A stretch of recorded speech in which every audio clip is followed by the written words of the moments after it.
Hi, thank you for joining us for this legislative report. My name is Tedd Nesbit, and I'm State Representative for House District 8, and we're doing a series on economic development.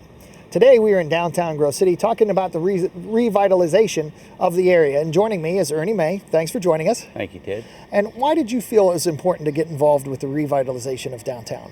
Well, not only our family business has been here since 1927, but when you look at a small town like Grove City of 8,500 people, you need the local people to be involved, which is a lot of the downtown businesses. And as a result of that, we were part of the downtown center when we started to do revitalization. And out of that, we created Old Town, which was named by the organizational committee, ran a contest to determine the name of the downtown, which it's new, but there was an Old Town. We tried to revitalize that to make it more in tune with today's economy and so forth. We're in Montleone Park, which was one of the things that was added, and there's a lot of flowers. Could you kind of describe what has been done to revitalize downtown? Well, we started this organization in 2002, and it took us about 3 years to raise the funds, both private and public. And as a result of that, to go through the process of permitting and getting the funds raised, it took us a good while to do that. And as a result of that, we raised the money, and we started out with a streetscape project called Streetscape Phase 1, where we redid all the sidewalks downtown, planting of trees. Then we had mural projects that came along with that. And at the time, we had a lot of open storefronts.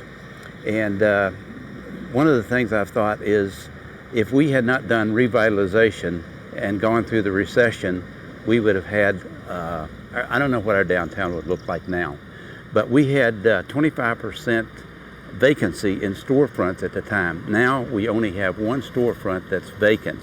And as a result of that, a lot of the businesses have put money in through facade grants and so forth, revamped their storefronts. It's been helpful to bring new business in, and it's made the downtown thrive. And it's great to see, and I know a lot of people are surprised at how pretty it is. As a business owner, does it make you feel proud that this is now where your business is, and now you have a daughter that has a business on Main Street? How does that make you feel? It makes me feel great about Grove City. It's a great little town. We have a good hospital. We have a good school system. We have Grove City College. We have General Electric, and we have a lot of small employers, which is the backbone of this country. And it makes me feel great. We'd like to leave a legacy, us older people, for the young people coming along. But I really think that it's important to be involved in your community. And not only myself, but there have been hundreds of people who have pitched in on this project to make it successful, to keep it going year after year, to do the landscaping year after year. And it's been so important to this community for those people to volunteer to do that and be a part of it. And I know one of the other projects that you were instrumental in helping was the sculptures that we see, that was a collaborative between the town and some state money and the George Jr. Mm-hmm. If you could maybe talk a little bit about how that happened and how do you think that went? I think it went very well. Early on, we had some students from Philadelphia come in, and they would spend some time here in the summer and develop murals. Then it was decided we should have some sculptures downtown. And through the Old Town organization, Erie Arts and George Jr. and Grove City, which is Grove City Revitalization, a collaboration of that to raise funds to put the sculptures downtown. And we just finished the fifth year of that. We have 10 sculptures downtown. George Jr. Republic boys, they actually made the sculptures. We had an artist in residence from Erie Arts that came and helped with that. And then the Old Town organization spearheaded the fundraising to help with that, as did Grove City. And as a result of that, we've completed the murals, the 10 murals in downtown, or the 10 sculptures in downtown.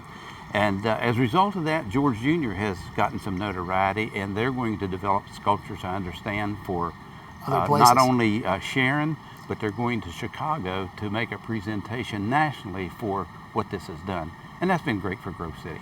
And when you got started in this project, did you ever think that it would be as successful as it has? I mean, some of this has really just kind of blossomed. And did you expect it? I expected it would be successful, but it's been a lot harder than we thought it would be. It's very difficult to raise a lot of funds year after year to take care of landscaping and trimming of the trees and so forth like that. But fortunately, we've had individuals like Landscape Design who has helped with the landscaping, and different individuals contributing money to get the trees trimmed, and through Day of Caring to clean up the streets and the sidewalks through the Day of Caring. So all this has come together to make this a worthwhile project. And did I think it would be successful? Yes. I just hope we can continue to perpetuate it. Well, and I really appreciate somebody that lives in Grove City. I really want to thank you for all the hard work and all the others. I mean, I know there was as you said, hundreds of other people that went into doing this, and it's going to take a lot of hard work to make sure that it stays at its current level with all the trees and the plants. So I really appreciate you joining me on today, and I really appreciate all the hard work that you and others have done. Well, and I think that a lot of credit goes to the different people in this community for that. And what we hope is that this can be perpetuated with younger people coming up who will take the ball and run with it. Well, thank you very much, and thanks for joining us. We're going to take a quick break, and then joining me will be Vance Oakes, who is the Borough Manager from the Borough of Grove City.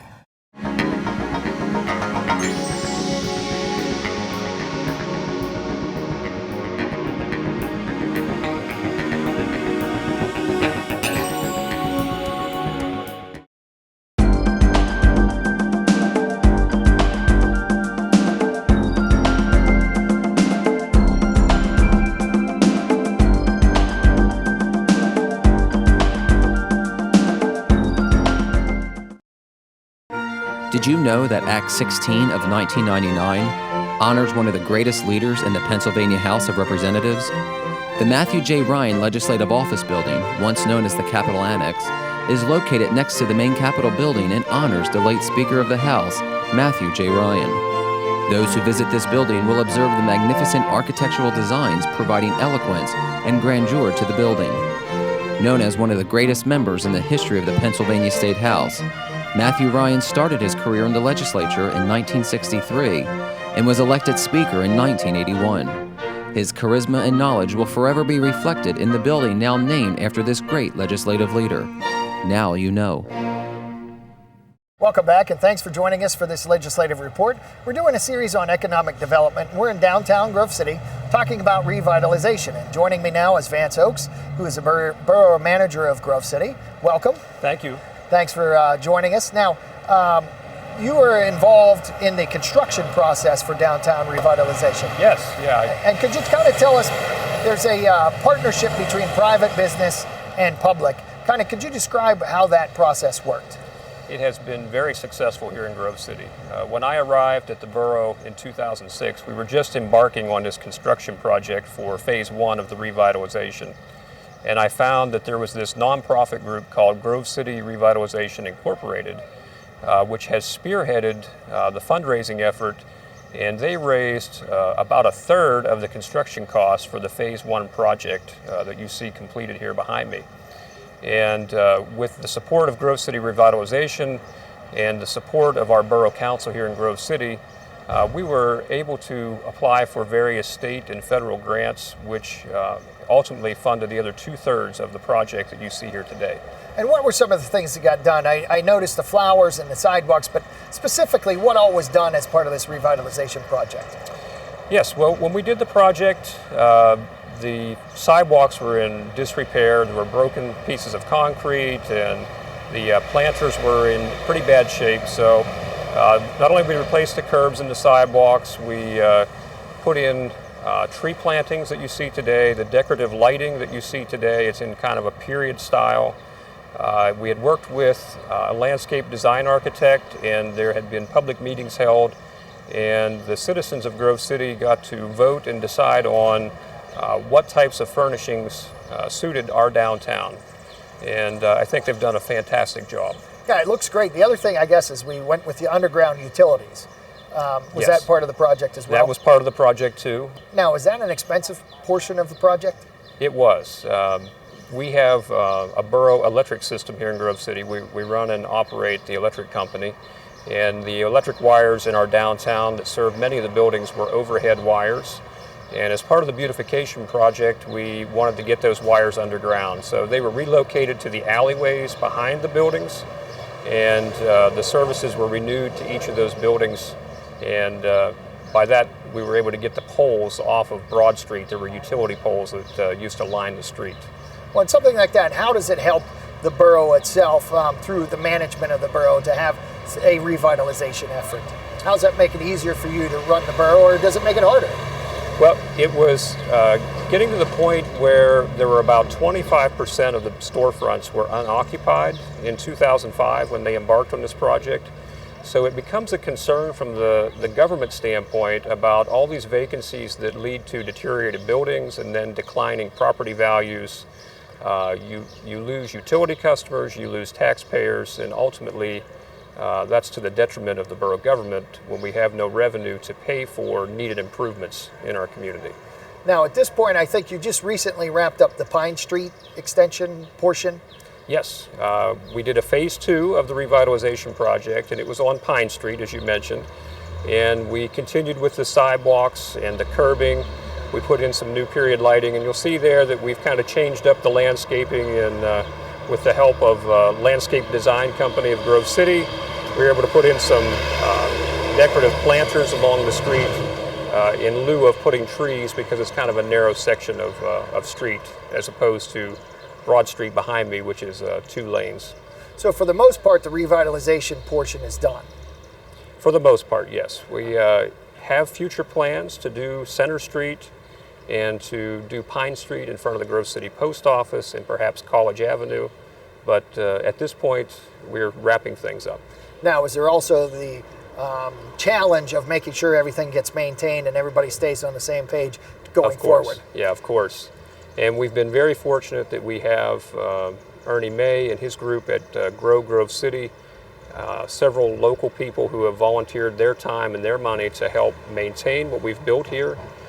We've spent about $3 million on this downtown project. We can't just stand by and not maintain what we have. We need to take care of that. We need to trim the trees. We need to keep the flowers renewed every year and keep it looking nice. And I know we're in Montleone Park, and I believe in a few minutes they're going to have a farmer's market. So because of revitalization, there's a few things that are going on now that didn't go on before. That's right, yes. In our downtown on Thursdays here at Joseph D. Montleone Youth Festival Park, we have the farmer's market, and then on the 2nd and 4th Thursdays in the summer months, there's a summer concert series that happens here at the park as well. And there's other events that happen. Part of the revitalization project were to put in electric services that allowed us to have vendors that could hook up, and we can have different festivals and events in our downtown very easily. Well, I want to thank you for joining me today on Legislative Report. I also want to take a minute to thank you for all the efforts that you put forth as borough manager as well as the borough council to revitalize the downtown. I think as a citizen here, it's a wonderful idea. So I just want to thank you for that. Well, thank you, Ted, and we appreciate your support and everything that the state has done for Grove City Borough as far as the grants that we've been awarded. We look forward to continuing our work here, and we have other projects in Grove City, as you know, as we look to expand our sewer treatment plant and expand the commercial development outside of Grove City in our community as well. Sounds like an issue for another legislative report. Yes. So, thank you very much for joining us. Once again, I'm Tedd Nesbit, State Representative, and if I can be of any service on any other state-related issue, please contact my office. That information will be on the screen shortly. Thank you.